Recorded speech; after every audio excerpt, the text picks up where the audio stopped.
This is Leader Time by FedNet, the podcast for daily floor remarks by Senate Majority Leader John Thune and Minority Leader Chuck Schumer.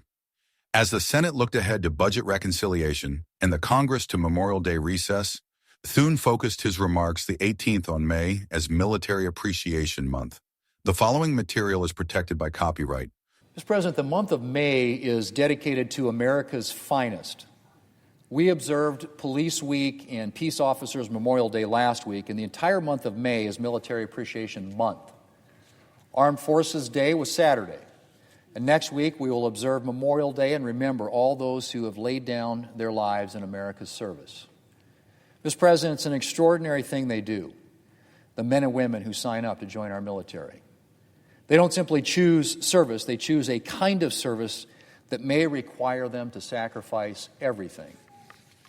And they do it willingly, proudly, for love of their country, for love of their fellow soldiers, and for love of their fellow man. Mr. President, we live in a country of unmatched blessing, and it can be easy to take that for granted, to take our prosperity, our freedom, our peace, and safety as a given. But they are not a given, Mr. President. They are secured for us and have been secured for us by the men and women of the United States military. That's not patriotic rhetoric. That is a fact. None of the blessings we enjoy as citizens of the United States would last long in the absence of the men and women who commit their lives to defending them. Mr. President, my job as a senator gives me the privilege of regularly getting to interact with our military men and women. That might be at Ellsworth Air Force Base, talking to airmen about recent B-1 or MQ-9 combat operations or the fast-approaching B-21 mission. It might be welcoming home South Dakota National Guard troops or our 114th Fighter Wing from a deployment. Or it might be greeting veterans on an honor flight here in Washington, D.C. It is a privilege, Mr. President, to talk to men and women who've not only chosen to serve a cause greater than themselves, but have committed to giving their lives for that cause if necessary. Their pride, their professionalism, their enthusiasm, their wholehearted embrace of our country's ideals. There is nothing more inspiring and uplifting than meeting the men and women of the United States military. Mr. President, I've talked about our armed forces' willingness to sacrifice, to lay down their lives if necessary to protect our country. And across the river from the Capitol building where we stand, at Arlington National Cemetery, rows upon rows of white markers bear witness to the men and women who have made that ultimate sacrifice. And not just on Memorial Day, but every day, Mr. President, we need to remember them. To remember that our freedom has been secured for us at a great cost, and to live in such a way as to honor that sacrifice. Mr. President, no discussion of the service of our military men and women is complete without mentioning their families. They, too, embrace a cause greater than themselves. They also serve, and often without recognition. They endure long absences from their loved ones, missed birthdays and date nights and dinners, frequent moves, new schools, and job changes. And for some, their loved one never comes home. And just as we remember our soldiers this month, we remember their families. Their families and what they too have given in the service of our country. Mr. President, as we celebrate Military Appreciation Month, Armed Forces Day, and Memorial Day, my prayers and gratitude are with the men and women of the United States military. God bless and protect them as they stand on guard for us. For his part, Schumer began by criticizing a compensation fund set up in return for President Trump, rescinding a lawsuit against the IRS before remarks on a pending budget reconciliation measure.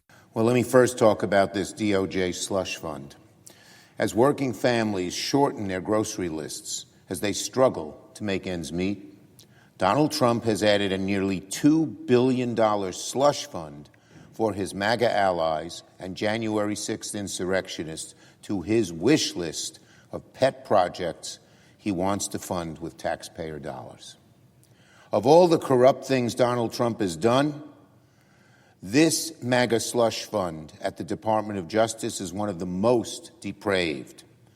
Trump is shaking hands with himself in order to fund his insurrectionist army to the tune of billions of dollars. Trump is shaking hands with himself, making his own deal with himself in order to fund his insurrectionist army to the tune of billions of dollars. He is signing a contract with himself to use these funds for illicit purposes. Can you believe it, America? How low can we go with this president? Trump pardoned violent insurrectionists who assaulted your Capitol to overturn your votes. And now he wants to give them your hard-earned tax dollars as a reward. Can you believe that?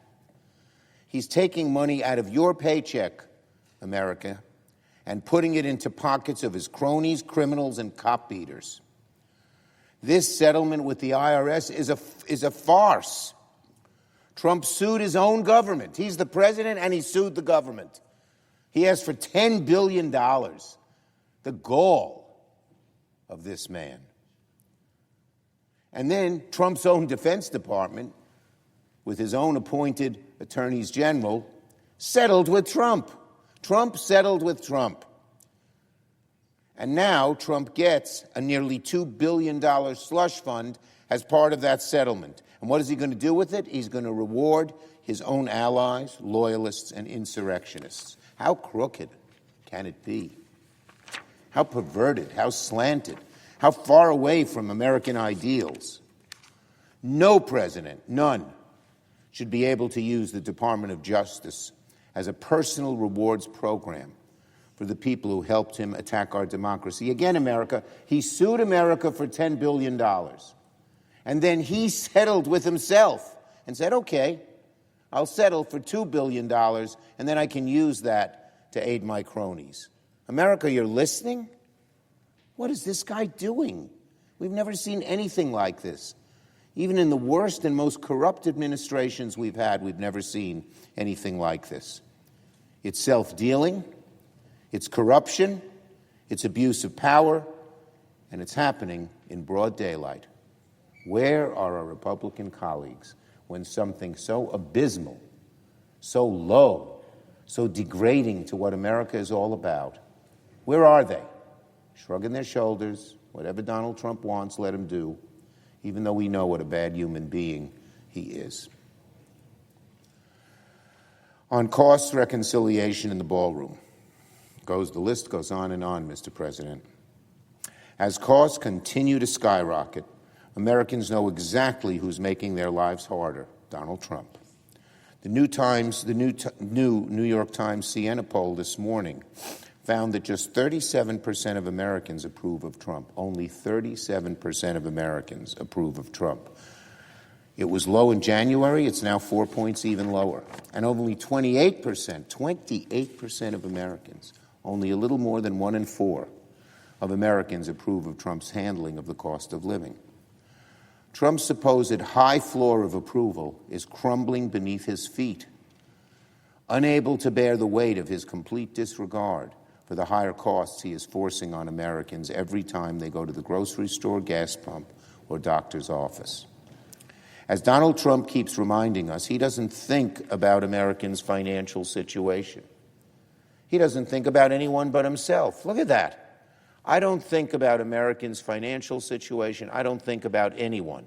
That's Trump. He's totally on his own, helping himself, dipping into the pockets of the taxpayers and putting the money in his pockets and his friends' pockets.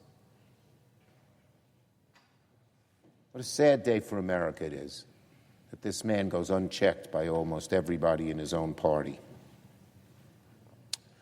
And when inflation is at its highest cost in years, costs are growing faster than wages, and the price of everything from gas to groceries to health care is through the roof, Donald Trump demands that Americans shell out $1 billion for his golden ballroom and tens of billions of dollars more for his masked secret police force? At the very moment Americans are asking, how do I make ends meet? Donald Trump is asking, how do I get taxpayers to fund my vanity projects?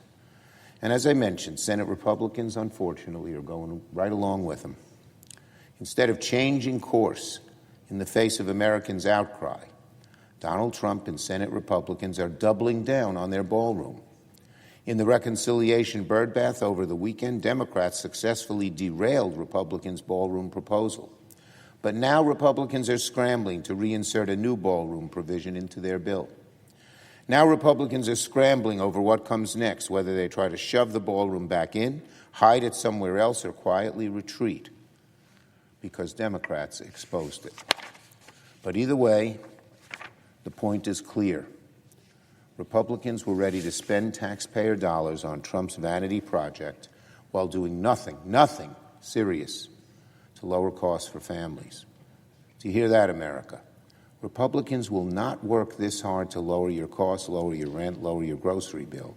But they worked overtime to protect Trump's priorities, including this ballroom. That tells you everything you need to know. Ballroom Republicans have made their choice. Trump's ego over your electric bill.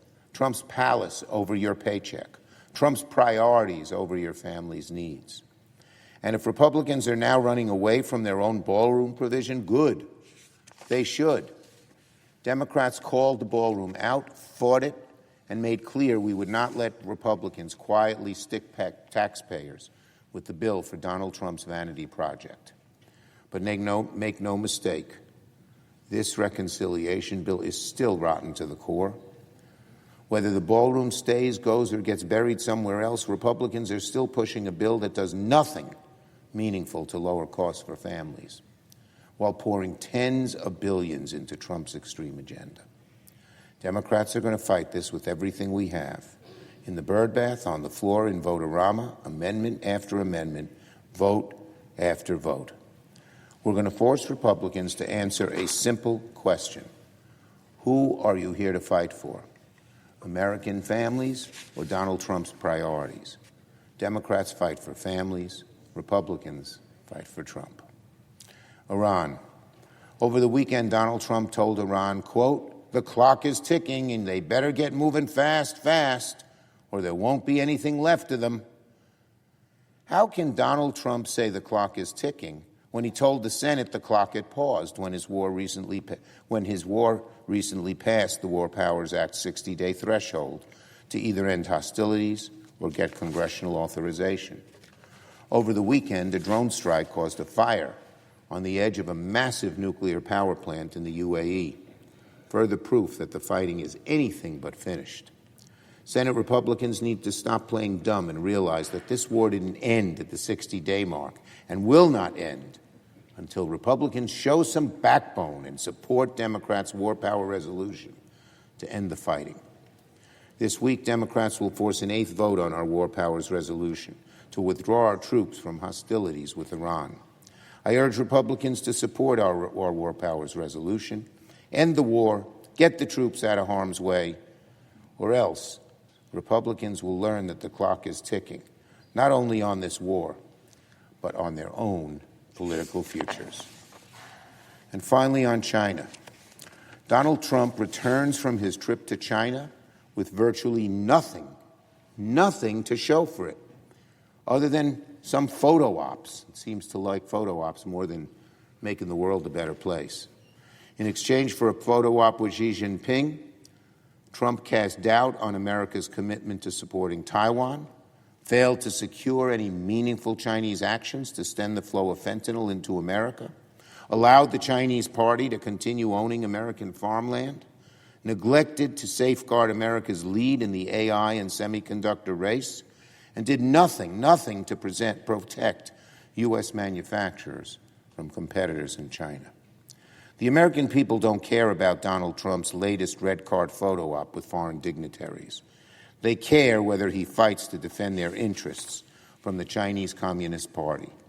And as always, Donald Trump, with his son and business manager in tow, put his own interests and ego first in Beijing, to the detriment of American workers, American farmers, American families, American manufacturers. What a disgrace. Thanks for listening. This program is copyrighted by Federal Network, Incorporated, and provided only for informational and educational purposes. Unauthorized reproduction, distribution, or use of this episode without express written permission from FedNet is prohibited.